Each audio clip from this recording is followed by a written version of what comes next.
உயிர்த்த ஆண்டவர் இயேசு கிறிஸ்துவில் எனக்கு மிகவும் பிரியமான சகோதர சகோதரிகளே, பாஸ்கா காலம் 5ஆம் வாரம் புதன். ஆதி திரு அவையில் உண்டான ஒரு மாபெரும் கலாச்சார விடுதலையை பற்றி இன்றும் அடுத்து வரும் நாட்களிலும் முதல் வாசகம் நமக்கு எடுத்துச் சொல்லும்.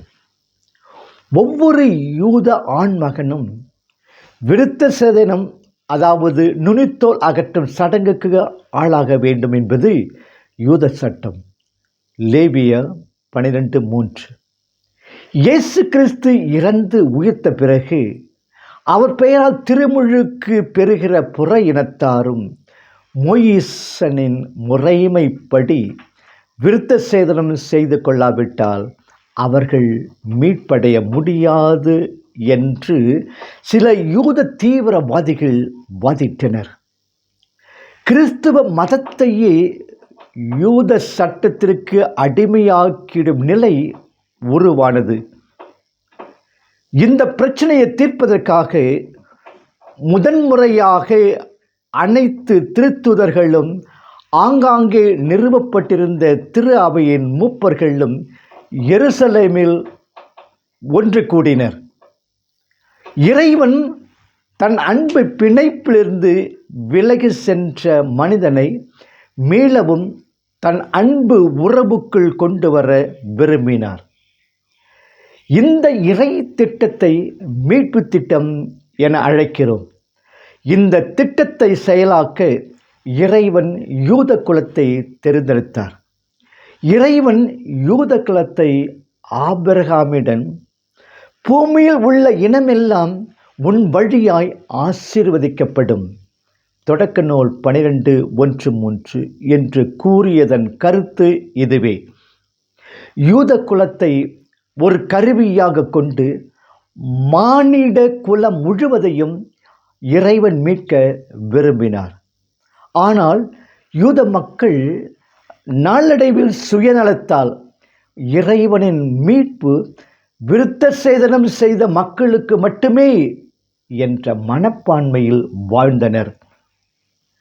விருத்த சேதனம் கானான் நாட்டு மக்களிடம் விளங்கிய ஒரு கலாச்சார சடங்காகவே தென்படுகிறது. ஒரு சுகாதார செயலாகவோ அல்லது திருமண தயாரிப்பு என்ற நிலையோ கருதப்பட்ட விருத்த சேதனம் காலப்போக்கில் யூத மக்களின் வாழ்க்கையில் நுழைத்து ஒரு சட்டமாகவும் மாறியது. யூத குலத்தின் தந்தையாம் ஆபிரகாமுடன் கடவுள் செய்து கொண்ட உடன்படிக்கையின் அடையாளம் விருத்த சேதனமே நிலைக்கு உயர்த்தப்பட்ட இக்குலத்தில் தோன்றும் ஒவ்வொரு ஆண்மகனும் இதை செய்ய கடமைப்பட்டவன் என்ற சட்டம் உருவாக்கியது. தொடக்க நூல் 17:11-13. ஆனால் யூதரல்லாத புற இனத்து மக்களும் விருத்த சேதனத்தை பெரும்பாலும் வெறுத்தனர். இயேசு தன் பாடுகளாலும் மரணத்தாலும் பெற்றுத்தந்த மீட்பு வாழ்வில் பங்கு பெற இச்சடங்கு தேவையில்லை என்று கருதப்பட்டது.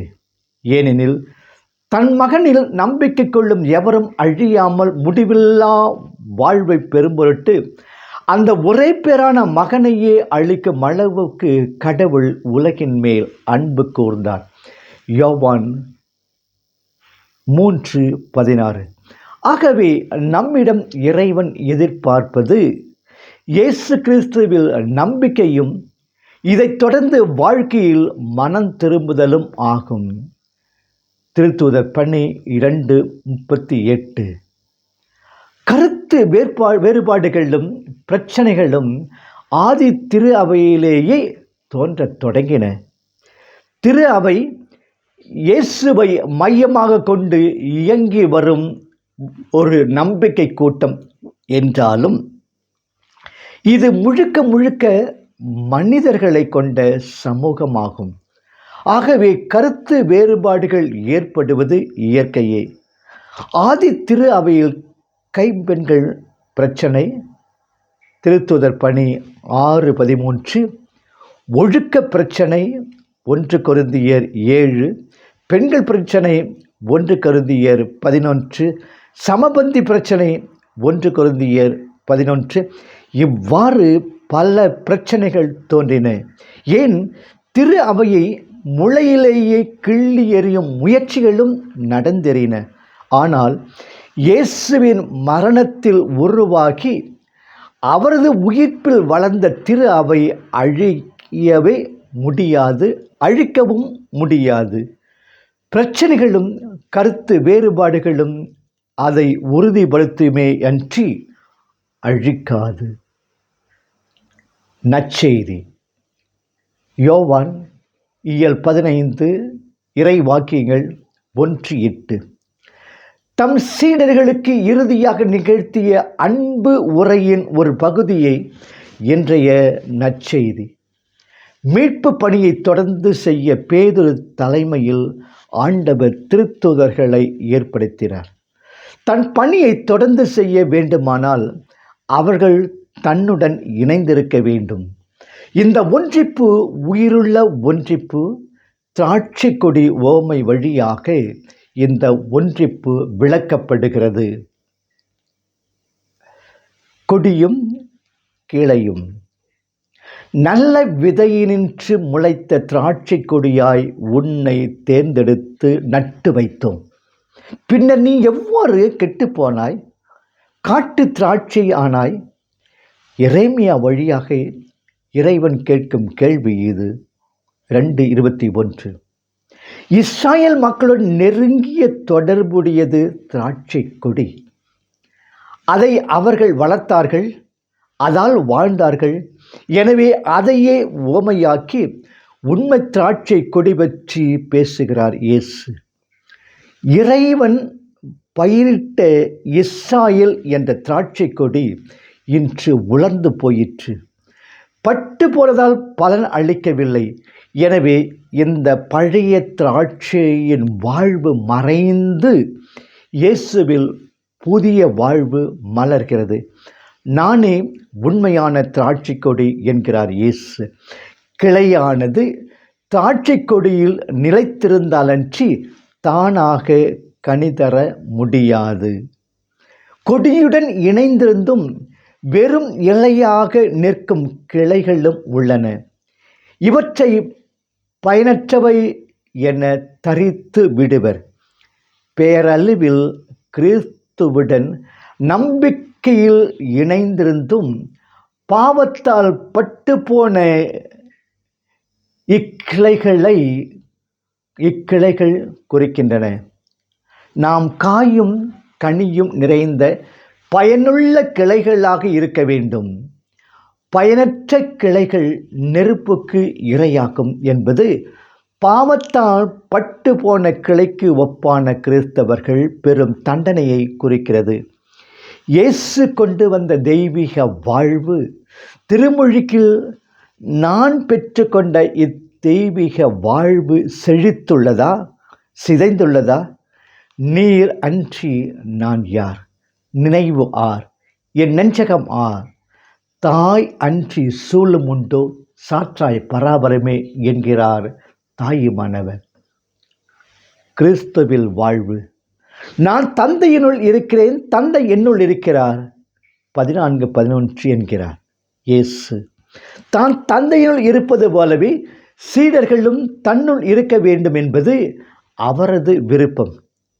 கிறிஸ்து தந்தையின் பிரிய மகன், அவரால் அனுப்பப்பட்ட தூதுவர். தூதுவன் தான் நாட்டு தலைவனுடன் என்றும் தொடர்பு கொள்வான். அப்பொழுதுதான் அவன் பணியில் வெற்றி பெறுவான். அப்படியே கிறிஸ்துவால் அனுப்பப்பட்ட சீடர்கள் தம் பணியில் வெற்றி பெற வேண்டுமானால் அவர்கள் கிறிஸ்துவில் வாழ வேண்டும். அதை நன்கறிந்து செயல்படுத்தியவர் பவுலடியார். கிறிஸ்துவோடு சிலுவையில் அறையப்பட்டிருக்கிறேன். இனி வாழ்பவன் நான் அல்ல, என்னில் வாழ்பவர் கிறிஸ்துவே. கலாத்தியர் 2:20. எனக்கு வாழ்வு என்பது கிறிஸ்துவே, சாவது ஆதாயமே. பிலிப்பியர் 1:21. பவுலடியார் ஆண்டவரில் வாழ்ந்தார். அவருக்காக வாழ்ந்தார். எனவே தான் தன் திருத்தூதர் பணியில் அமோக வெற்றி கண்டார். பவுலடியாரை நன்கறிந்தவர்கள் பவுலடியாரின் இதயம் கிறிஸ்துவின் இதயம் என்பர். நீங்கள் மிகுந்த கனி தந்து என் சீடராக விளங்குவதே என் தந்தைக்கு மகிமை என்ற வாக்குக்கு இலக்கணம் பவுலடியார். கிறிஸ்துவில் நான் வாழ்ந்தால்தான் அவ்வாழ்வை மற்றவர்களுக்கு அளிக்க முடியும் என்பதை உணர்கின்றேனா? நாம் இயேசுவில் ஒன்றிக்கும் பொழுது அவரது மறு உருவாகிறோம். நம் விருப்பம் இயேசுவின் விருப்பமாகிறது. அவரது விருப்பத்தை நமதாக்கிக் கொள்கிறோம். எனவே தான் ஆண்டவர் கூறுகிறார், நீங்கள் என்னுள்ளும் என் வார்த்தைகள் உங்களிலும் நிலைத்திருந்தால் விரும்பியதெல்லாம் கேளுங்கள், உங்களுக்கு அருளப்படும். நாம் இயேசுவில் இணைந்து இறைப்புகழ் கூறும் பொழுது, உண்மைக்கு சான்று பகரும் பொழுது, பிறர் நலம் பேணும் பொழுது தந்தை மகிமை பெறுகிறார். இறைவனின் அதிமிக மகிமையே நம் வாழ்வின் குறிக்கோளாக இருக்க வேண்டும்.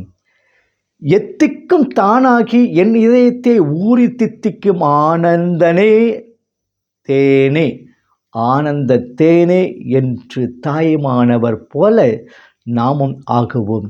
இறைவன் நம் அனைவரையும் நிறைவாக ஆசீர்வதிப்பாராக. ஆமென்.